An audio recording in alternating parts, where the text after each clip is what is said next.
I got to play the new Nintendo console for a whole day before it was even released. That is something I've been waiting to say since I was 5 years old, and today I am proud to say, after an undisclosed number of years, because a gentleman never reveals his age, even though I'm obviously dashingly young and wise beyond my years, but yes, I have accomplished that goal. Because Nintendo invited me to check out the new Nintendo Switch 2 before its release, and I got a whole day's session with the system. Now, I don't mean I stood at a booth or waited in line to play the system for 5 minutes. No, I got to sit in my own virtual living room, complete with a big comfy chair, a big 4K TV, and my very own locked up like a chain chomp, completely impossible to steal even if I tried, and believe me, I tried. Nintendo Switch 2 there in all of its glory. So I want to tell you about my complete hands-on experience using the Nintendo Switch 2 with my thoughts on the hardware, the screen, the new Joy-Cons, the Pro Controller, some of the chat features, and my extended time playing Mario Kart World Tour, and my quest to take the crown in a giant 24-player online multiplayer race.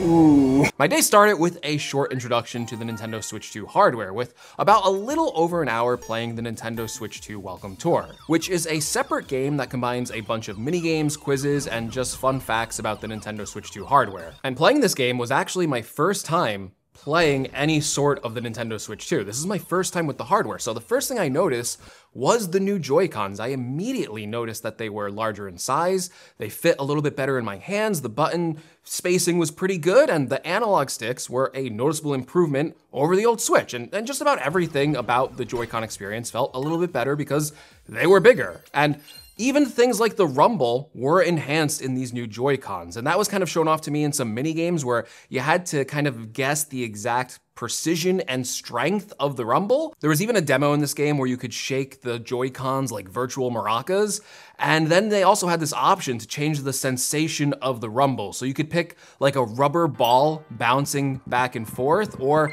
the small, tiny like beads in a maraca, and you could actually like feel it. Like I was shaking the Joy-Con and I was like, it feels like there's a rubber ball in here. And then when I switched to like the maraca mode, I shaked it. It felt like there was a bunch of tiny little beads moving around. So it was actually pretty impressive. But out of all like the things I was kind of interested to see before going to this experience was to kind of check out some of the new ways to use the Nintendo Switch 2, particularly with the mouse controls on the Joy-Cons. And I have to be honest, this was one of the areas where when I was initially sitting at home watching the unveiling for the Switch 2, I was very skeptical on how they were going to pull this off, and I honestly didn't think it was gonna be a good experience. And to my surprise, the controls felt good. I played a small minigame where you control a ship and you're kind of dodging like these balls with spikes on them, and the one-to-one movement and precision of playing that game felt just like a mouse. And I was able to do this either on a hard surface, like a little table they had set up on the chair, or even on my lap. And I felt like if I didn't have the mouse controls, if I was trying to play this mini game with an analog stick, I don't think I would have been able to kind of as precisely dodge each of those balls. And there were like a lot of them on screen. So that was like a good demo of an area where like mouse controls would be kind of beneficial. Now, I really wanted to test something out like an RTS game or a shooter with these mouse controls, but unfortunately none of those types of games were available to me in my experience. But despite my initial doubts with mouse controls, it performed perfectly in that minigame, and it kind of erased my future doubts about playing those other titles with these controls, and it is something I'm excited to check out when the console launches. Now, my time playing the Welcome Tour was pretty short, but it did give me a good insight into the controls and features of the Nintendo Switch 2 console, and it showed other improvements that, you know, Nintendo is touting with this consoles, like the high resolution, the HDR, and the impressive 120 FPS that the Switch 2 can hit. I'm still not sure about this game itself being like a separate game release. I feel like you know, to the benefit of Nintendo, it should probably come bundled with the console because it does show off how impressive the system is. But yeah, I basically just had an hour with it, so maybe there's a lot more to do and unlock because I certainly didn't finish all of it. But really, most of my day was spent playing Mario Kart World Tour. This is like a premier launch title for the Switch, and this was the real test to see all the improvements put into the Switch 2 and a game series I was familiar with. Now, before I talk about the game itself, this was also my first hands-on time with the Switch 2 console itself in handheld mode. And again, one of my previous fears before I got my hands-on time with it was that the size of this console would be too big. The original Switch had a 6.2-inch display. The OLED Switch, the one I own now, has a 7-inch display, and the Switch 2 increases that by quite a bit. It is the biggest display size we have ever seen from a portable Nintendo console with a huge 7.9-inch display. And the crazy part is, even though the screen is such a drastic difference from the original, it really didn't feel that much bigger to me. And that is a very good thing because it was still very comfortable to hold, if not more comfortable to hold to the original Switch, thanks to like the bigger Joy-Cons. And playing on that bigger display was such a huge plus. It made appreciating the enhanced visual quality and fidelity of the Switch 2 graphics more noticeable. And I have to say, even the screen, which again, was something I was pretty worried about as someone that bought an OLED Nintendo Switch, the LCD screen quality was really good. And I think that largely has to do with it being Nintendo's first portable HDR-capable display, which made the screen just look super bright and vivid. And I feel like I really don't have to worry about the display being LCD based on my hands-on time with it because it looked really vivid and good. But I'm happy to say that everything about the Switch 2 just feels like a more premium, upgraded Switch. And if that was the design goal that Nintendo was going for, they nailed it. The hardware on this thing, it feels very impressive, and it still manages not to feel overly big or clunky. Now, as impressed as I am with the hardware of the Nintendo Switch 2 console itself, and I know that is something we are all interested in, it really is the games that show off the power and features of a system. And at the end of the day, it's all about the game software. Like if the games aren't fun, if the games aren't good, like who cares how well built the console is? Who cares how powerful the console is? Now in this preview, I did only get to play one other native Nintendo Switch 2 game, Mario Kart World. But believe me, I spent a lot of time playing this game. The various game modes, online sessions, I even got to try out couch co-op and even try some of the new camera features with this game. I played a lot of it, believe me. For a game like Mario Kart, a game with so many different iterations spanning across so many different Nintendo consoles with a very established gameplay, I even thought, you know, maybe this is kind of like a poor choice to show off the new hardware, but I was wrong. It instantly blew me away the second I started playing it with something I have never seen from a Nintendo console before. Wow, just like load it right up.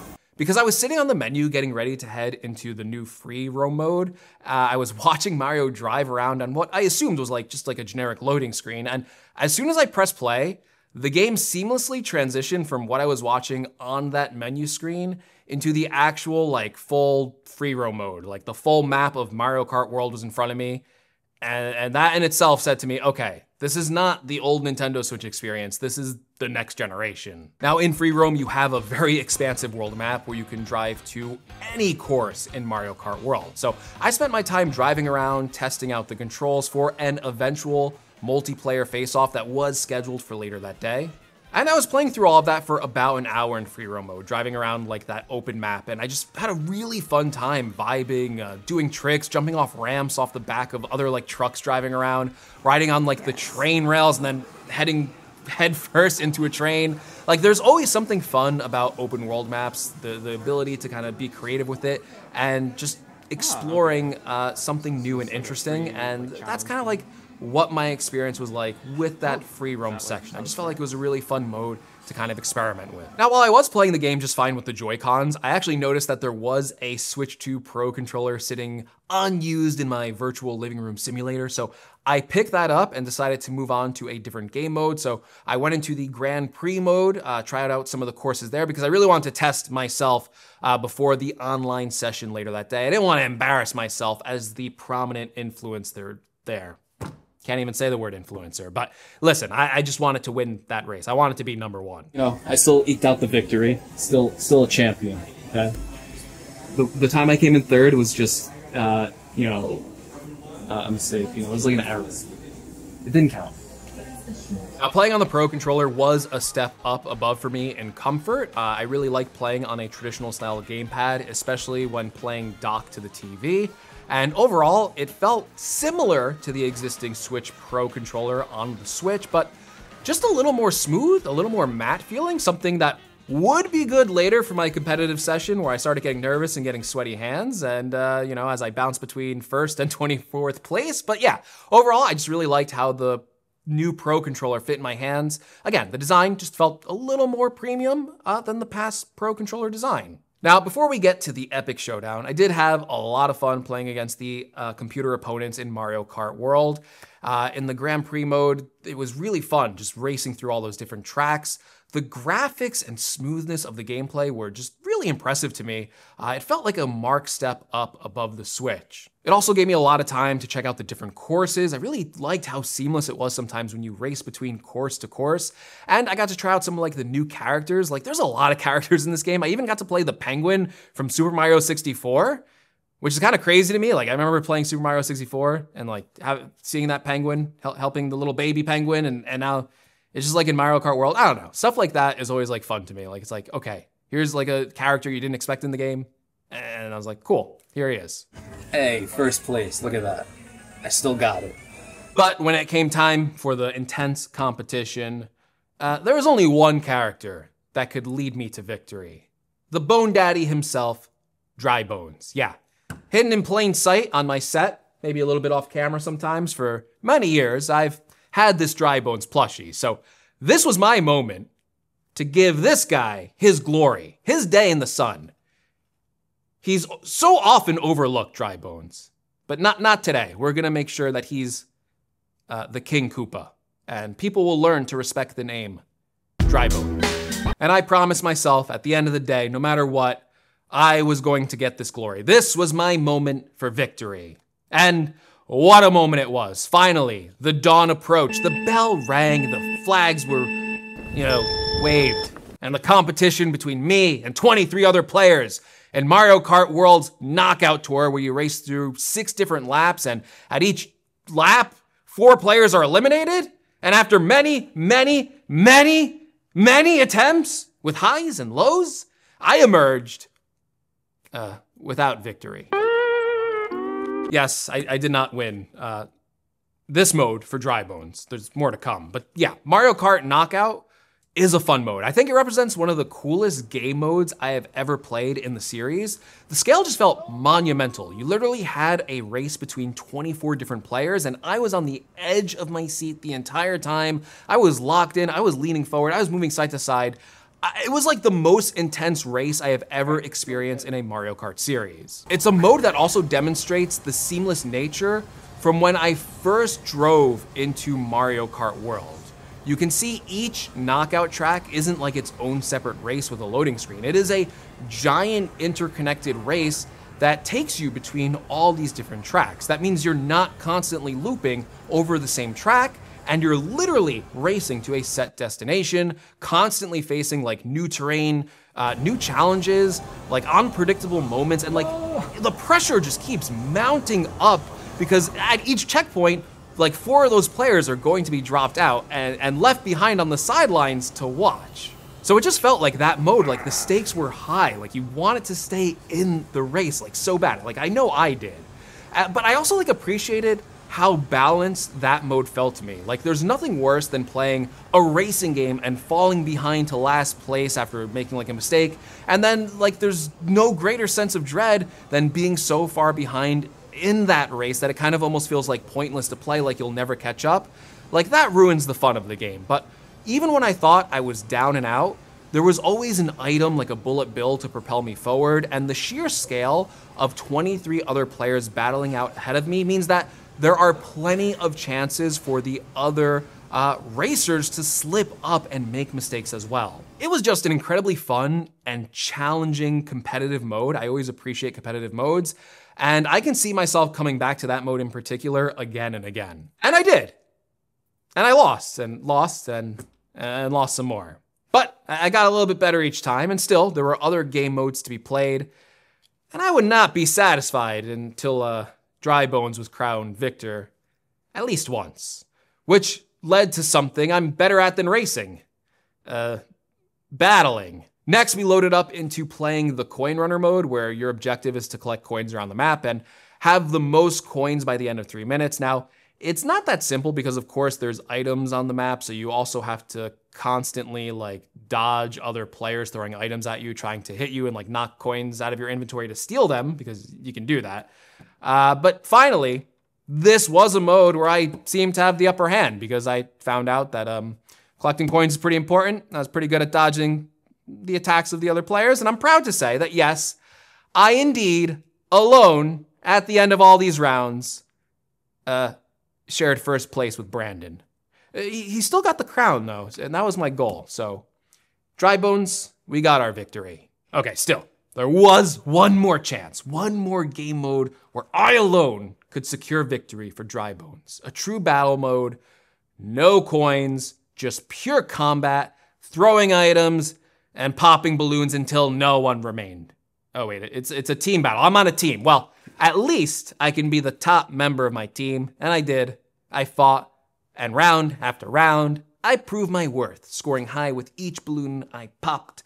I climbed the mountain, and finally, my team won. I secured my crown yet again for Dry Bones, and I placed for second. I was beaten again by my arch nemesis, my rival, my enemy, Brandon. But my time for revenge never came, because I was then pulled out of my session to get a brief overview of some of the cool chat and camera features with the Nintendo Switch 2. Now, I wasn't allowed to film these sessions, but I wish I could, because I was pretty impressed with what Nintendo was going for here with their new chat system, or at least what I thought they were going for. So earlier in the day, I had a demo with The Legend of Zelda: The Four Swords Adventure, which is a GameCube title that will be part of the Nintendo Switch Online membership for the Switch 2. And during this demo, I was linked up with 3 other players from our session. Now, I was able to voice chat and also see a direct video feed of their cameras or even their own game screens during this playthrough. And yeah, this was a game I have never played before, but that was kind of a good introduction to this feature because it allowed the other players in my session to talk and to help me through our game. Now, this was a controlled demo, but I couldn't help but feel that Nintendo's version of this chatting system is really trying to emulate like having a couple people in the room, like a traditional couch co-op session. And I have to say, it was a pretty convincing setup. Another demo I got to see was an actual couch co-op split screen race on Mario Kart World with 3 other people playing. Now again, I couldn't film this session, but I did get to try out the Nintendo Switch 2's camera locally for this game. And the big demo for this session was that even with one camera, each player could draw like a circle and mask out their face to place it into the game. So as you're racing, you can see the reaction of the other driver sitting next to you. It's a fun idea, and it got a few laughs out of me, but admittedly, I found this implementation a little more gimmicky than my time with the online session with the camera. Although, that could also be just because I was being really competitive and focused on the race that I found it hard to actually pay attention to the floating camera previews. And before I knew it, my time with Mario Kart World was over. Those 8 hours of gaming flew by in an instant, and before I knew it, Nintendo was politely, I'll add very politely, kicking me out the door.